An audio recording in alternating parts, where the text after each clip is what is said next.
एक बार श्रीधर स्वामी जी काशी से वृंदावन आ गए। गांव के लोगों को पता चला तो कुछ गांव के लोग, कुछ विद्वान लोग, संत महात्मा वृंदावन में श्रीधर स्वामी जी से मिलने आए। धर्म की चर्चा होते होते दोपहर हो गई। स्वामी जी को लगा कि भाई अब भोजन का समय हो गया है, लेकिन व्यवस्था कुछ है नहीं, क्योंकि फक्कड़ बाबा है। फक्कड़ बाबाओं के पास में पूर्व से कोई विशेष व्यवस्था नहीं होती, जो मिल जाए वो पा लेते थे। अब स्वामी जी को लगा व्यवस्था है नहीं, क्या किया जाए, चलो जो कुछ करेंगे भगवान करेंगे। स्वामी जी ऐसा सोचकर के मन में और वृंदावन में जमुना जी के तट पर जाते हैं। मन में चिंता है कि आगंतुक महानुभावों का स्वागत कैसे हो, उनका भोजन की व्यवस्था कैसे हो। ये चिंता उनके मन में, लेकिन इस चिंता मन में बैठा परमात्मा वो सुनना समझ रहे थे। भगवान सब जानते हैं। इधर भगवान ने अपने ग्वाल बालों के साथ में मंडली बना करके, ये कलयुग की बात है, द्वापर की नहीं है, ये कलयुग की बात है। भगवान सतयुग में, भगवान त्रेता में, भगवान द्वापर में, भगवान कलयुग में। पहले भी थे, आज भी हैं और आगे भी रहेंगे। भगवान तो सर्वात्मा, सर्वअंतर्यामी, सब जानते हैं। भगवान ने ग्वाल बालों के साथ में श्रीधर स्वामी जी की कुटिया पर जाने का विचार किया और सबने अपने सर पर एक एक पोटली रखी, गठरी, जिसमें अनेक प्रकार के व्यंजन, खाद्य पदार्थ, खाद्य सामग्री, और आकर के श्रीधर स्वामी की कुटिया पर वहां जो लोग महानुभाव आए हुए थे उनसे पूछा, स्वामी जी कहाँ हैं? तो उन्होंने कहा अभी हमसे वार्ता कर रहे थे और अब जमुना जी पर गए हैं, वहाँ स्नान ध्यान करने के लिए, कुछ ही देर में वो आ जाएंगे। ग्वाल बालों ने कहा ये पोटलियां हम आपको देकर जा रहे हैं, इसमें सब खाद्य पदार्थ है। स्वामी जी आए तो उनको हमारा दंडवत प्रणाम कहना और साथ में ये कहना कि आए हुए महानुभावों की खूब सेवा करो, खूब सेवा करो। और स्वामी जी अगर चिंता ही करनी थी तो फिर सन्यास क्यों ग्रहण किया? अगर चिंता ही करनी थी तो घर परिवार क्यों छोड़ा? अगर चिंता ही करनी थी तो गृहस्थ जीवन में रहकर करते, सन्यास में काहे की चिंता? ऐसा कह करके वो ग्वाल बाल की मंडली वहां से चली गई। कुछ देर बाद स्वामी जी आए। स्वामी जी से आए हुए महानुभावों ने कहा कि स्वामी जी कुछ बाल स्वरूप में बच्चे लोग आए थे, देखने में लगता था कि ग्वाल बाल है और वो ये सब सामान लेकर आए। स्वामी जी ने वो सामान देखा, पोटली खोली, उसमें नाना प्रकार के व्यंजन देखे। देख करके मन में स्वामी जी ने कहा आज ग्वाल बालों के रूप में बाल गोपाल स्वयं आ गए, योग क्षेम धारण करने वाले हैं। मेरे मन की चिंता उन्होंने देख ली और आप लोगों की व्यवस्था के लिए ये सब सामग्री आ गई है। आए हुए सभी महानुभावों ने खूब शक्कर के प्रसाद पाया, उसका स्वाद ही निराला। ऐसे श्रीधर स्वामी जिन्होंने भागवत की टीका की, यानी कि भगवान अपने भक्त को तनिक भी दुखी नहीं देखना चाहते। ये इस कथा से हमें ग्रहण करना है। योग क्षेम भगवान स्वयं वहन करते हैं अपने भक्त का, अपने शिष्य का। तो श्रीधर स्वामी जी के स्वरूप में इस धरा पर जो संत महात्मा साधु सन्यासी हुए हैं, उन सबको हम प्रणाम करते हैं और कथा को आगे बढ़ाते हैं। श्रीधर स्वामी जी की कथा कहने का मेरा मात्र यह संदेश आपको देना है कि जो भगवान के भरोसे रहता है, जो भगवान के आश्रय पर रहता है, उसे कोई विपत्ति सताती नहीं। भगवान स्वयं आ जाते हैं और उनकी विपत्ति का, संकट का निवारण कर देते हैं।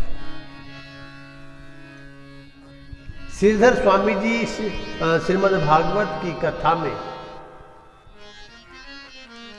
कोई परोक्ष और प्रत्यक्ष रूप वाली बात नहीं है, लेकिन उनका सहयोग है। हमारे पास में, आपके पास में जो हिंदी टीका आई है, जो भावार्थ आया है, वो श्रीधर स्वामी जी की ही देन है। तो कथा में कोई भी व्यक्ति किसी प्रकार का सहयोग भी करता है, चाहे वो प्रत्यक्ष में करे या वह परोक्ष रूप में करे, सबका सहयोग सम्माननीय है, सबका सहयोग आदरणीय है। तो उस सहयोग के स्वरूप में हम स्वामी जी को प्रणाम करते हैं। श्रीमद् भागवत जो शब्द है, भागवत तो स्वयं भगवान है और इसमें भक्तों के कीर्ति का, भक्तों की भक्ति का स्वरूप बताया गया है। भक्ति का अंकुर भक्तों की कथा से ही फूटता है। भक्ति का अंकुर भक्तों की कथा से ही फूटता है, क्योंकि कलयुग में जब तक व्यक्ति को लाभ नहीं दिखाई देता, तब तक वह कोई कार्य नहीं करता। बिना लाभ के कोई काम नहीं करता। तो भक्तमाल की कथा में भक्तों का चित्रण है। भक्तमाल की कथा में भक्तों का वर्णन है। तो उन्हीं भक्तों का स्वाद लेकर के मैंने ये श्रीधर स्वामी जी की कथा आपको बताई है। क्योंकि भक्ति जब तक नहीं जगेगी, तब तक हमें किसी कथा में सुनने का आनंद नहीं होगा। और भक्ति से होगा क्या, कथा से होगा क्या, कथा से क्या मिलता है?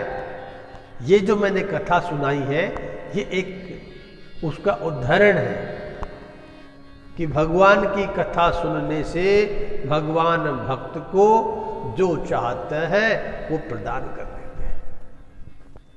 ये भागवत की कथा है। भागवत जी में प्रवेश करें उससे पहले श्रीमद् भागवत जो शब्द है उसका हम थोड़ी सी व्याख्या कर लेते हैं। श्री जो शब्द है सज्जनों,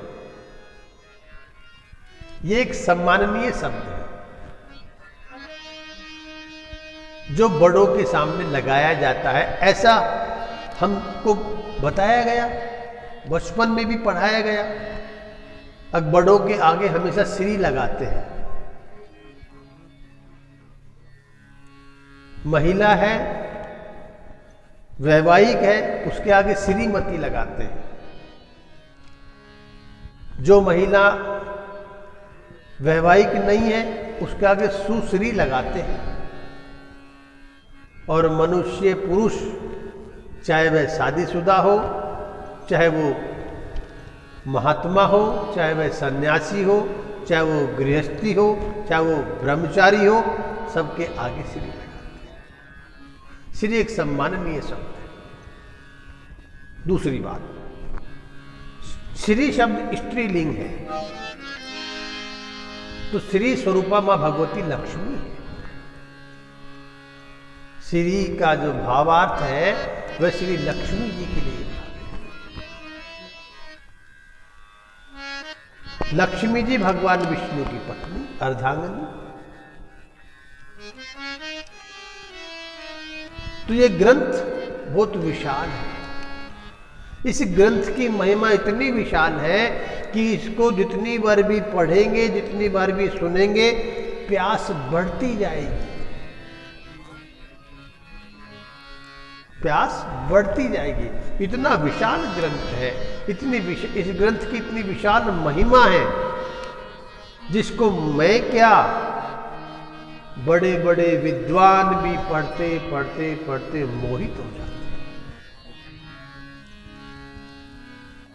अपने आप का भान खो बैठते और ध्यान चित्त मन वहां लग जाता है परमात्मा। तो वह श्री।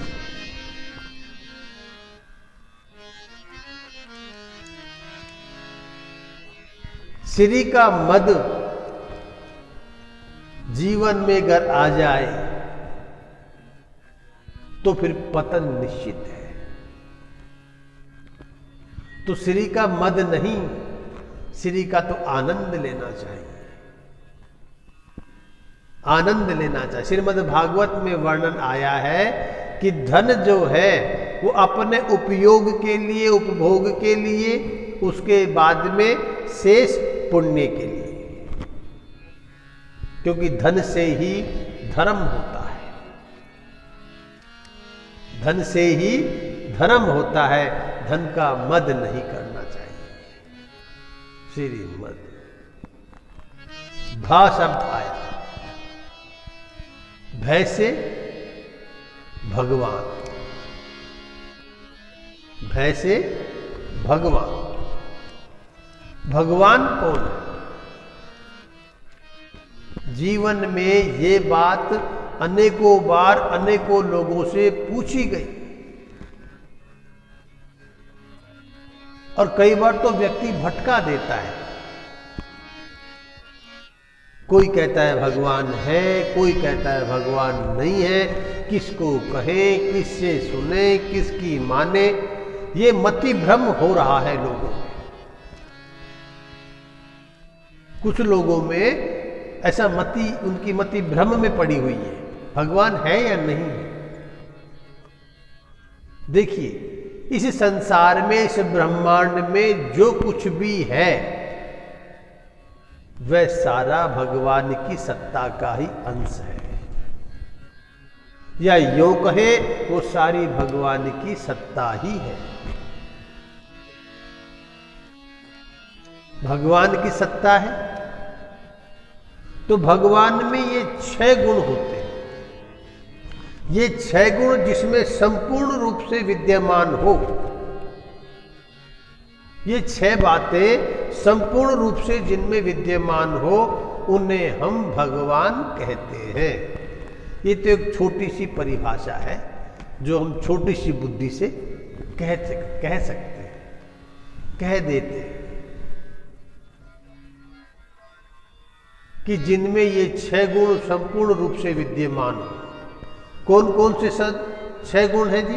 ज्ञान, शक्ति, बल, ऐश्वर्य, वीर्य, तेज। ज्ञान, शक्ति, बल, वीर्य, ऐश्वर्य, तेज। ये 6 चीजें संपूर्ण रूप से जिसमें विद्यमान हो उसे हम भगवान कहते हैं। ऐसे हमारे शास्त्रों ने आदेश दिए हैं, ऐसा हमारे ऋषियों ने बताया है। भगवान के ज्ञान के सामने सब कुछ फीका है। 45 मिनट में अर्जुन को गीता का ज्ञान कुरुक्षेत्र के मैदान में युद्ध का समय, चारों ओर सेनाएं, शत्रु भी सम्मुख है, उस समय देने वाले भगवान श्री कृष्ण, प्राप्त करने वाला अर्जुन। तो अर्जुन को उस समय मोह भंग करने का जो ज्ञान दिया वह भगवान श्री कृष्ण ने दिया। ये काम भगवान ही कर सकते हैं, इंसान के बस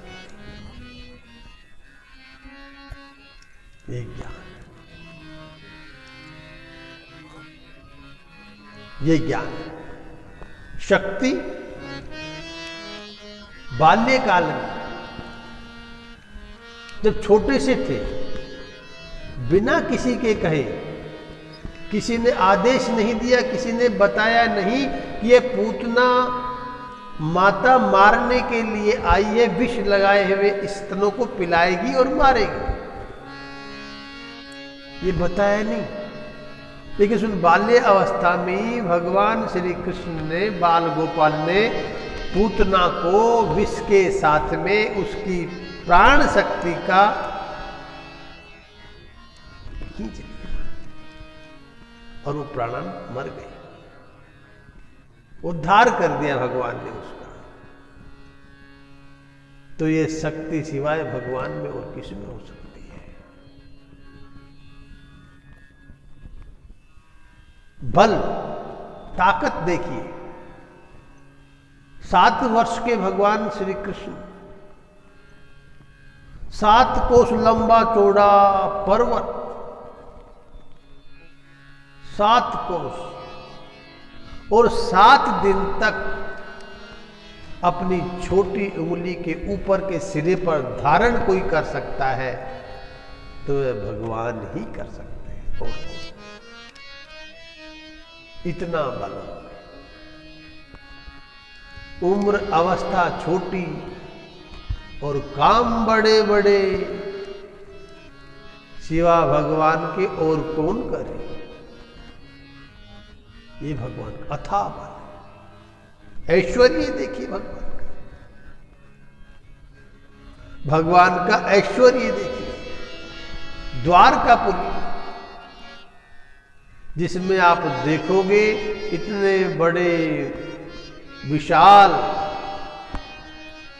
महल, जिसमें चूने का कोई काम नहीं, पत्थर से पत्थर जुड़ करके जो बना,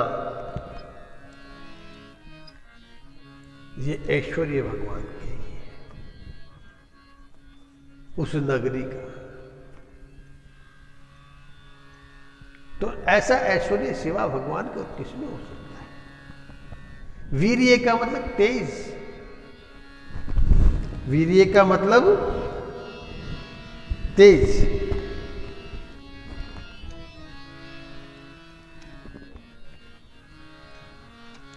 जब भगवान बाल्य अवस्था में थे,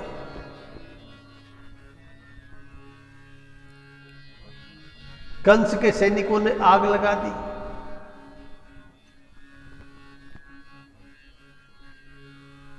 पूरे ब्रज को जलाने के लिए, जहां भगवान रहते थे, जहां गोप ग्वाले रहते थे, वह दावानल अग्नि को भगवान ने पान कर लिया।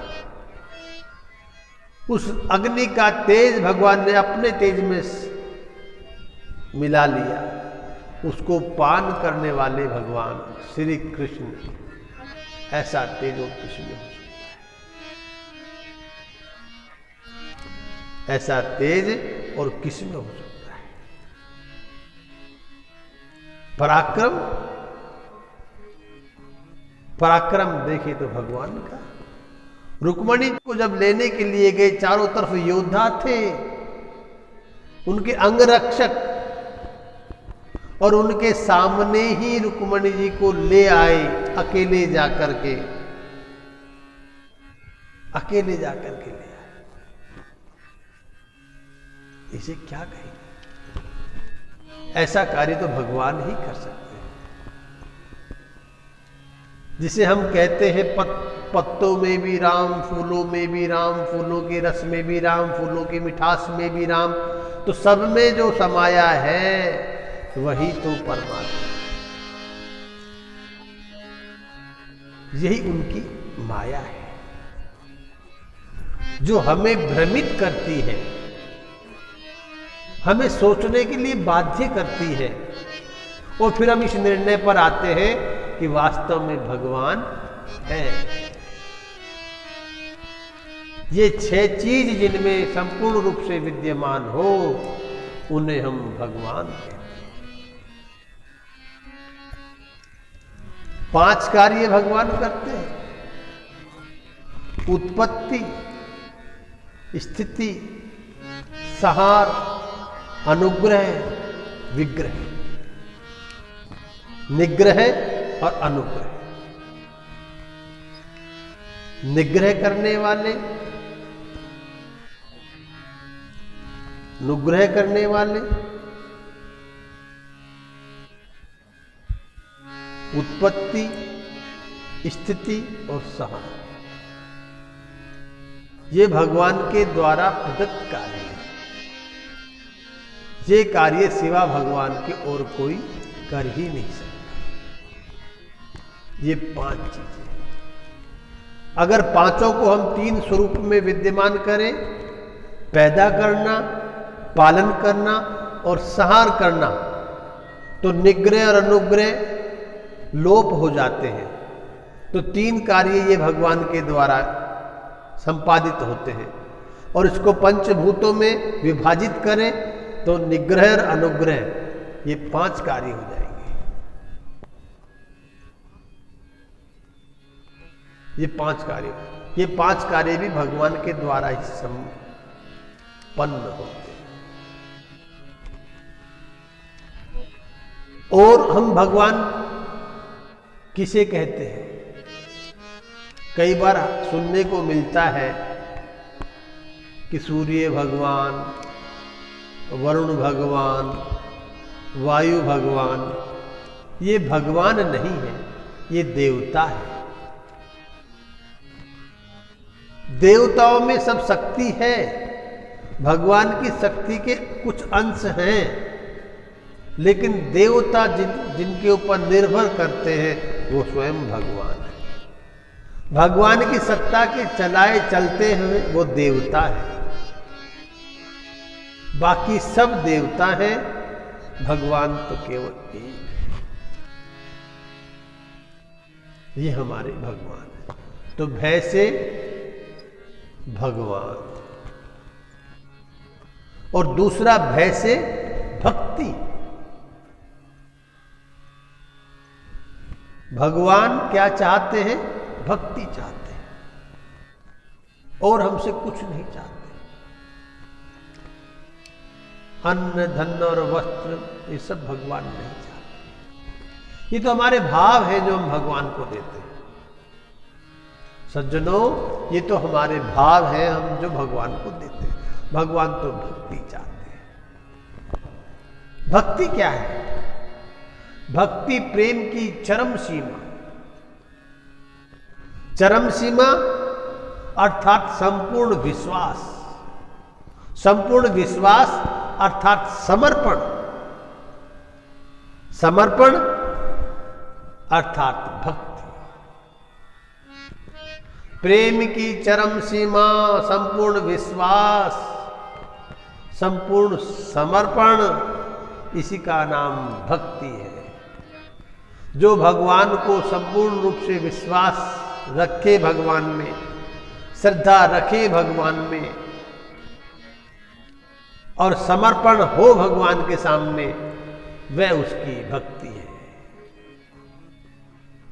इसी भक्ति के कारण ही भगवान भक्त के अधीन हो जाते हैं।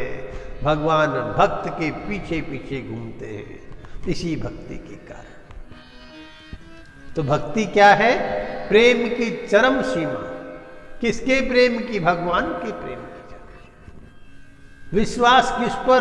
भगवान पर संपूर्ण विश्वास। संपूर्ण विश्वास का मतलब संपूर्ण समर्पण भगवान के प्रति।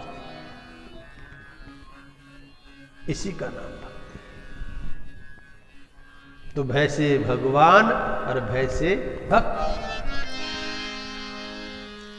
फिर शब्द आता है ग, भाग। ग से ज्ञान आएगा कहां से? तो ग से ही गुरु। गुरु के बिना ज्ञान नहीं। चाहे लौकिक ज्ञान की बात करे या पारलौकिक ज्ञान की बात करे, आता गुरु से ही है।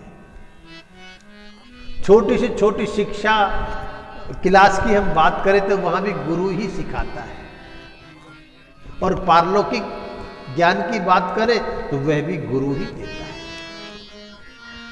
बिना ज्ञान के जीवन अधूरा है। ज्ञान नहीं है तो उसका सब लोग तिरस्कार करते हैं, उसका उपहास उड़ाते हैं। अगर लौकिक ज्ञान नहीं है तो लोक के लोग तो यही करेंगे। अश्वम नैव गजम नैव व्याघ्रम नैव च अजापुत्रम बलि दद्यात्। अजापुत्रम बलिम दद्यात्। घोड़े की बलि नहीं चढ़ाई जाती। घोड़े की कोई बलि देता है? सुना आपने? नहीं देता। अश्वम नहीं, गजम नहीं में, हाथी की भी बलि नहीं देते। व्याघ्रम नहीं बचे, शेर की भी बलि नहीं देते, बाघ की भी बलि नहीं देते। तो फिर किसकी बलि देते हैं लोग? अजापुत्र, बकरी के बच्चे की, बकरी की बलि देते, बकरे की बलि देते। तो अपने बच्चों को ज्ञान से भरपूर करो, शिक्षा से भरपूर करो। बच्चों में शिक्षा होगी तो उनका डंका बजेगा। बच्चे ज्ञानवान होंगे तो सबका नाम रोशन करेंगे, अपना जीवन यापन बढ़िया तरीके से करेंगे। तो हमेशा गुरु की शरण में जाना चाहिए, जिससे हमें ज्ञान। तो गैसे ज्ञान, गैसे गुरु। तो भाग। फिर आया शब्द वै। वैसे वैराग्य, वैसे वैराग्य। एक राजा हुए उज्जैनी के, महाराज भृतहरि जिनका नाम, पृथ्वी के सम्राट।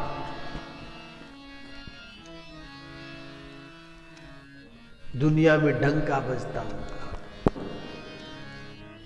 लेकिन जनता के बड़े हितैषी, ज्ञानी, विद्वान, सब चीज उनमें समाई हुई। प्रजा को दुखी नहीं देखना चाहते थे। समय समय पर रात को भेष बदल करके वो प्रजा के बीच में जाते, सुनते कि कोई दुखी तो नहीं है, मेरी प्रजा में क्या चल रहा है। सैनिक बताते, वो तो सुन ही लेते, लेकिन स्वयं भी समय समय पर जाते और देखते कोई दुखी तो नहीं है, कोई परेशान तो नहीं है, कोई किसी चीज से पीड़ित तो नहीं है, कोई किसी को पीड़ा तो नहीं पहुंचा रहा है। समय समय पर जाते। उनकी राजरानी, जिनका नाम पिंगला था, पिंगला से बहुत प्यार स्नेह करते थे। बहुत स्नेह करते थे। उस स्नेह के वशीभूत तो उन्होंने श्रृंगार शतक लिखा। महाराज भर्तृहरि ने श्रृंगार शतक लिखा। महाराज जब राज चलाते थे तो नीति शतक लिखा कि राजा की नीतियां कैसी होनी चाहिए, प्रजा के प्रति कैसी होनी चाहिए, जो प्रजा से विमुख है उसके लिए कैसी नीति होनी चाहिए। राजधर्म की शिक्षा 100 श्लोक लिखे, जिसको नीति शतक कहा गया। महाराज भर्तृहरि ने लिखे। विवाह हुआ, पत्नी से प्रेम ऐसा हुआ तो श्रृंगार शतक लिखा। लेकिन विधाता की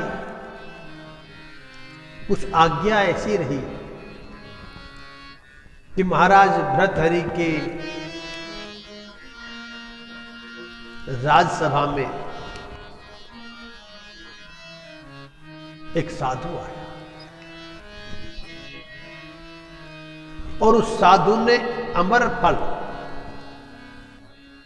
महाराज भर्तृहरि को भेंट किया और कहा, महाराज बहुत तपस्या करने के बाद मुझे ये अमर फल मिला है। मेरा मन कहता है कि मैं इतना अमर होकर करूंगा क्या। महाराज भर्तृहरि आज के राजा हैं और प्रजा इनसे प्रसन्न है। इनकी आयु बढ़नी चाहिए, इनको जीवन भर पृथ्वी पर रहना चाहिए। महाराज तो ये अमर फल मुझे मिला है, मेरा मन कहता है ये मैं आपको भेंट करूं। एक साधु ने वो अमर फल महाराज भर्तृहरि को दे दिया। महाराज भर्तृहरि के मन में विचार आया कि प्रजा की सेवा करते करते बहुत समय बीत गया और मैं अमर होकर क्या करूंगा। तो अंतःपुर में जाकर के रानी पिंगला को बुलाया है और पिंगला से कहा, पिंगले ये देखो मैं तुम्हारे लिए क्या लाया हूं। पिंगला ने कहा, महाराज ये क्या है, ये कौन सा फल है। महाराज भर्तृहरि ने कहा, एक साधु आया था राजसभा में और वो कह रहे थे कि मैं बहुत तपस्या करने के बाद मुझे ये अमर फल मिला है, तो उन्होंने ये मुझे भेंट किया। पिंगला तो मैं अमर नहीं होना चाहता और मैं चाहता हूं तुम सौंदर्य से परिपूर्ण हो और तुम अमर रहो, इस फल का तुम सेवन करो। महाराज भर्तृहरि ने प्रेमावश वह अमर फल पिंगला को दे दिया। महाराज चले गए। पिंगला के मन में विचार आया, मैं अमर होकर क्या करूं। तो महाराज के राज दरबार में एक मल, एक पहलवान रहता था, महाराज का सेवक था। पिंगला के अंतर मन में उसके प्रति प्रेम का भाव था, विषयी प्रेम का भाव था। उस मल्ल को पिंगला ने बुलाया। वह आते ही पिंगला को नमस्कार करके नेत्र झुकाकर खड़ा हो गया, क्योंकि वह तो भगवान राजा का था, सेनापति था, सेना था, सेना का। तो पिंगला ने कहा, मैं तुम्हें प्यार करती हूं और उस प्यार का ये तोहफा है, ये सौगात है कि तुम अमर हो जाओ, ये फल खा लीजिएगा।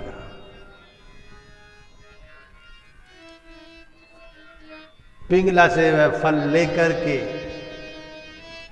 वह मल्ल, वो पहलवान अपने घर आ जाता है। घर आने पर उसके मन में विचार आया कि ये अमर फल मैं खाकर क्या करूंगा। मुझे तो सेना का रक्षक और रक्षा करना, प्रजा का, राजा का सेना सेवक हूं मैं। तो सेवा करता रहूंगा तो कब तक सेवा करूंगा? कभी इस सेवा का भी अंत होना चाहिए। और अमर हो जाऊंगा तो म्यांमार भर तक सेवा ही करता रहूंगा। तो उसका अंतर मन एक नर्तकी से प्रेम करता था। वह नर्तकी भी महाराजा भृतहरि के यहां नृत्य करने आते थे, सबका मनोरंजन करते थे। तो उस मल का अंतर मन विषयी भाव से उस नर्तकी को चाहता था। नर्तकी के निवास पर वह गया और अपने प्रेम का प्राकट्य किया कि मैं तुमसे प्रेम करता हूं और उस प्रेम के उपलक्ष्य में ये उपहार तुम्हें देना चाहता हूं। क्या है ये अमर फल है। अच्छा, क्या होगा इससे? इसको खाने के बाद व्यक्ति अमर हो जाता है। महाराजा भृतहरि का वह सैनिक, वह मल्ल, वह पहलवान उस अमर फल को उस नर्तकी को देकर के घर लौटाता है। नर्तकी के मन में विचार आता है कि मैं आज तक के जीवन में केवल नृत्य करते करते लोगों को हंसाया है, मनोरंजन किया है। लोगों का मनोरंजन करने का जो मैं साधन बनी हुई हूं, क्या मैं अमर होकर के ये साधन ही रहना चाहती हूं? मैं नहीं चाहती। कभी इस पग में कभी उस पग में बजती रही घुंघरू की तरह। जो बुलाता है वह सब नचाता है, मेरे नाच से अपना मनोरंजन करते हैं, तो मैं जीवन भर नाचना नहीं चाहती। उसके मन में विचार आया कि आज इस पृथ्वी का सबसे प्रतापी और समाज का, सब मनुष्यता का प्रेमी महाराजा भृतहरि है। ऐसे राजा इस पृथ्वी पर रहे, ऐसे राजा इस पृथ्वी की रक्षा पालन करते रहे और हमें कुछ नहीं चाहिए। तो ये अमर फल के अधिकारी तो वास्तव में महाराजा भृतहरि ही हैं। वह लेकर के अमर फल महाराजा भृतहरि के दरबार में पहुंच जाते हैं। महाराज जी को प्रणाम करती हूं। महाराजा भृतहरि ने कहा, आओ नर्तकी। महाराज, एक उपहार स्वरूप में कुछ देना चाहती हूं। कहिए, बताइए क्या देना चाहते हैं। उस नर्तकी ने अपने थैले में से वह अमर फल निकाला है और राजा को सम्मुख रखा।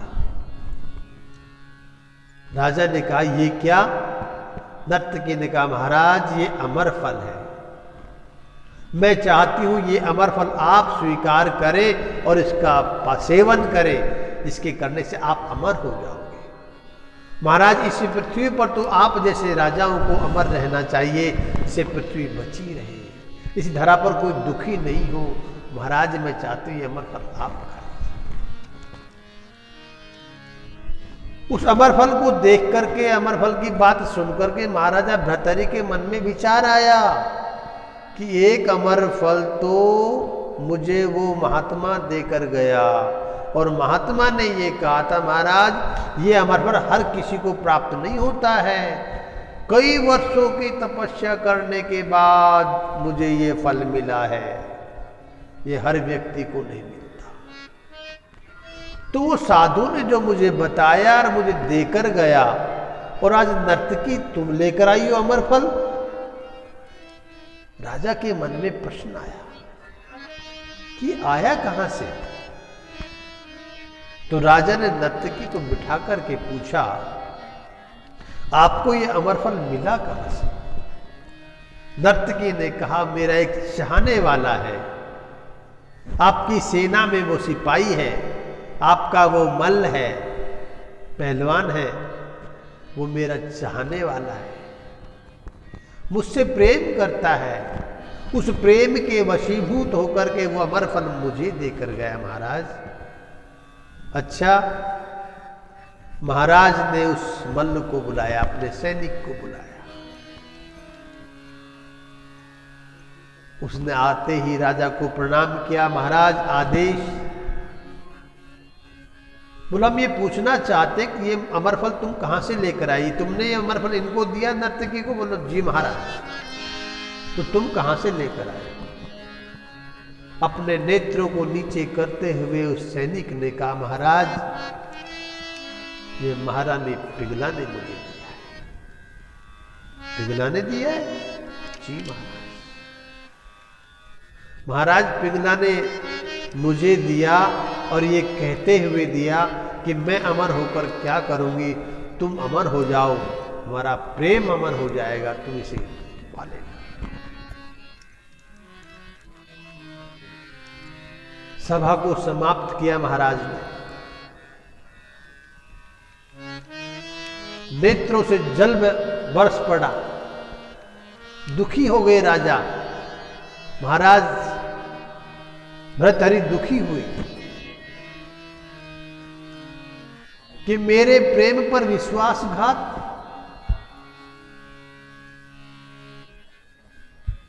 इस संसार में किससे प्रेम करें? अगर अपनी पत्नी से प्रेम करने का ये फल मिलता है तो फिर किससे प्रेम करें? उसी समय महाराज भर्तहरि के मन में वैराग्य जाग उठा। उसी समय वैराग्य जाग उठा। अमरफल नहीं खाया, वैराग्य जाग उठा। तो वैराग्य जब तक व्यक्ति के जीवन में इस प्रकार की घटना घटित नहीं होती तब तक व्यक्ति वैराग्य नहीं लेता। अपनों ने अगर दिल तोड़ दिया तो वैराग्य हो जाएगा। अपनों ने अपनों से गद्दारी करी तो वैराग्य हो जाएगा।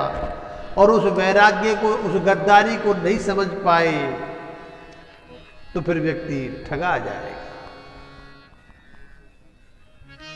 फिर व्यक्ति ठगा जाएगा। तो महाराज भर्तहरि ने उसी समय वैराग्य किया।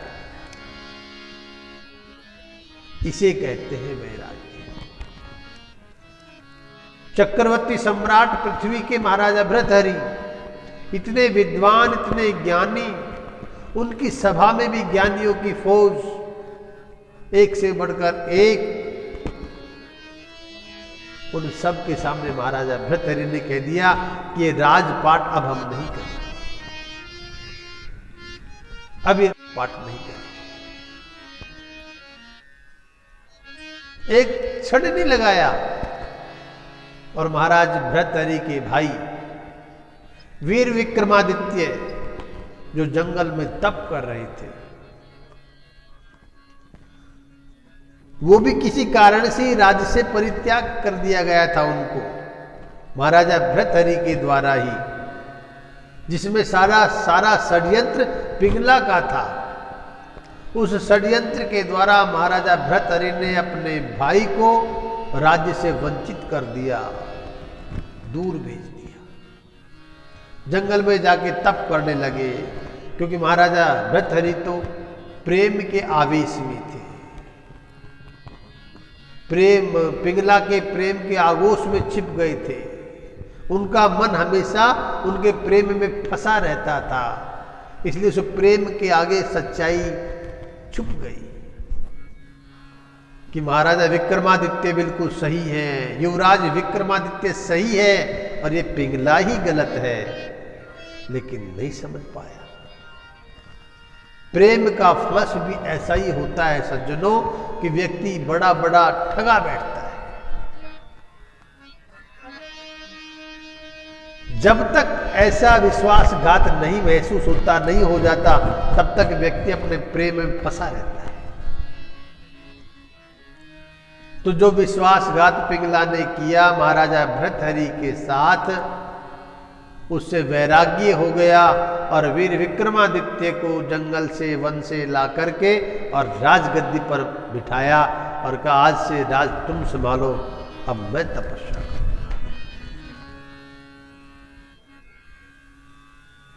अब मैं तपस्या करूंगा, वैसे वैराग्य, और तैसे तपस्या। भागवत, बिना वैराग्य के तपस्या नहीं हो सकती। दूसरा, जो संत महात्मा जिनके परिवार में भी ऐसी कोई विशेष संपत्ति नहीं होती, उन्हें भी वैराग्य हो जाता है। ये कुछ प्रकृति की लीला है। भगवान चाहे जिससे वैराग्य कराए, भगवान चाहे जिससे तपस्या कराए, अधूरे मन से, केवल दिखावट में तपस्या नहीं हो सकती। दिखावट से वैराग्य नहीं आ सकता, क्षणिक आ सकता है, लेकिन पूर्ण वैराग्य तो व्यक्ति के हृदय से आता है, हृदय से। ऐसे ही तप, ऐसे ही तप। तो भागवत,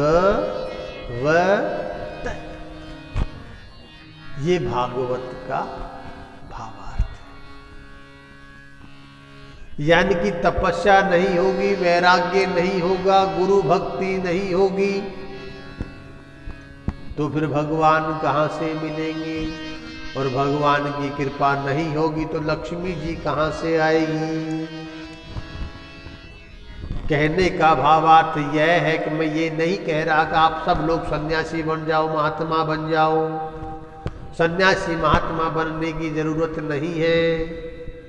अपने घर में ही वैराग्य के कुछ अंश अपनाइए, अपने घर में ही तप के कुछ अंश अपनाइए, अपने घर में रहते हुए ही भगवान की भक्ति कीजिए, अपने घर के समीप घर में गुरु से शिक्षा लीजिए, गुरु बनाइए, भगवान को समर्पण हो जाइए, तो लक्ष्मी जी भी खूब मिलेगी, सब आनंद हो जाएगा, सारा वैभव प्राप्त हो जाएगा।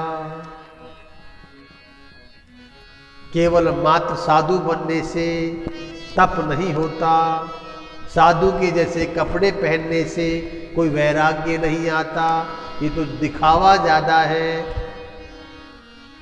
ऐसा नहीं है, संत महात्मा नहीं है, एक से बढ़कर एक बैठे हुए हैं, लेकिन आपको हमको जल्दी से मिलते नहीं है। महाराजा भृतहरि ने जहाँ तपस्या की, वह राजस्थान प्रांत के अलवर नगर में एक स्थान है, उस स्थान का नाम ही भृतहरि धाम है। आज उस भृतहरि धाम के जहाँ महाराजा भृतहरि ने तपस्या की थी, उस स्थान पर बैठे हैं योगीराज बाबा करमाई नाथ। बाल्यावस्था है, बचपन से लिखा था भाग्य में योगी बनना, सब कुछ छूट गया। माता पिता भाई बंधु परिवार, यहां तक कि जमीन जायदाद सब छोड़ दिया और वैराग्य ले लिया। हमको कुछ नहीं चाहिए। माता ने बहुत कहा, बेटा वैरागी मत बनो, बाबा जी मत बनो, साधु मत बनो। नहीं मां, मुझे तो बनना है। पिता ने रोका, माता पिता ने रोका, परिवार ने रोका, लेकिन जिसके भाग्य में, जिसके ललाट पर वैरागी योगी की रचना लिखी हुई हो, उसे कौन मिटा सकता है। वो बालक बाबा करमाई नाथ बन करके आज महाराजा भृतहरि के धाम में, अलवर नगर में समीप एक भृतहरि स्थान है, वहां पर उस धूणे पर विराजमान है। उनकी रहनी बड़ी कठिन है। मुझे अवसर मिला 1-2 बार जाने का, मैं गया वहां 2-2, 3 दिन में रुककर भी आया। मुझे बड़ा अच्छा लगता है। चारों तरफ पहाड़ियां हैं, बीच में वह स्थान है। वन्य जीवों से भरा हुआ है वह जगह। बड़े बड़े भयंकर जीव उसमें रहते हैं, लेकिन बाबा अकेला फक्कड़ योगीराज बाबा करमाई नाथ वहां रहते हैं। उनकी नित्य क्रिया, नित्य कर्म, ओहो, सूर्य उदय से कई घंटे पहले हो जाते हैं और तब करते हैं। जो चला जाता है वह खाली नहीं लौटता वहां से, वो धूने की करामात है। जहां उन्होंने तप किया, वो तपोबल है उनका, महाराजा भर्तृहरि का, कि योगीराज वहां बसते हैं। उस तपोबल के प्रभाव पे जितने भी वहां साधु संत गृहस्थी लोग जाते दर्शन करने के लिए, दर्शनार्थी, वो सब लेकर के आते। ऐसी तपोभूमि बहुत सुंदर जगह है, कभी अवसर मिले तो आप लोग जरूर जाइएगा। महाराजा भर्तृहरि, अनेक अनेक और भी आश्रम होंगे, लेकिन ये राजस्थान में अलवर में ये भर्तृहरि धाम है। अभी कुछ समय पहले वहां मेला था, उसे लक्खी मेला कहा जाता है। लाखों श्रद्धालु आते हैं। ओ महाराज, क्या भंडारा, कहीं देसी घी की दाल बाटी चूरमा बन रहा है, कहीं जलेबी बन रही है, कहीं इमरती बन रही है, कहीं हलवा पूरी बन रहा है, कहीं छोले भटूरे बन रहे हैं, अनेकों भंडारे लगे हुए हैं। जो जा रहा है वो पा रहा है, जो जा रहा है वो खा रहा है। कहां से धन आ रहा है, कहां से बरस रहा है, ये महाराजा भर्तृहरि की कृपा है।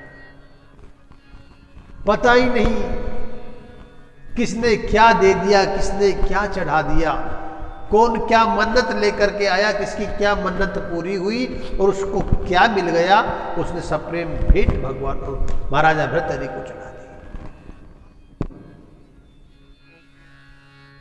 तो वैराग्य की शिक्षा, फिर महाराजा भर्तृहरि ने एक शतक और लिखा जिसका नाम है वैराग्य शतक। नीति शतक, श्रृंगार शतक और वैराग्य शतक, तीनों शतक महाराजा भर्तृहरि ने लिखे। राजपाट में लगे तो ऐसे लगे कि नीति शतक लिखा, और प्रेम के फांस में बंधे तो ऐसे बंधे श्रृंगार शतक लिखा, और इन सब का त्याग किया, वैराग्य आया तो वैराग्य में ऐसे लगे कि वैराग्य शतक लिखा। भगवान शंकर की कृपा हुई। गुरु गोरक्षनाथ के शिष्य रहे महाराजा भर्तृहरि। गुरु गोरक्षनाथ के शिष्य गुरु रहे बाबा मछिंद्रनाथ। नाथों का संप्रदाय अलग है। नाथों की जो तपस्या है बड़ी कठिन तपस्या है। नाथ संप्रदाय हमारे सनातन धर्म से ही है, इससे अलग नहीं है। मूल तो वैदिक सनातन धर्म ही है।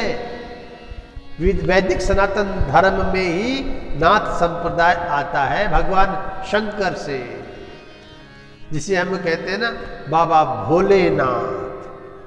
भोलेनाथ से ही नाथ संप्रदाय चला। शंकर जी की आराधना करते हैं। 9 नाथ हुए। नाथों की अलग बहुत बड़ी महिमा है। संतों की क्या रहनी, नाथों की क्या रहनी, क्या उसका वर्णन किया जाए। जितना कहा जाए उतना थोड़ा है, जितना कहा जाए उतना।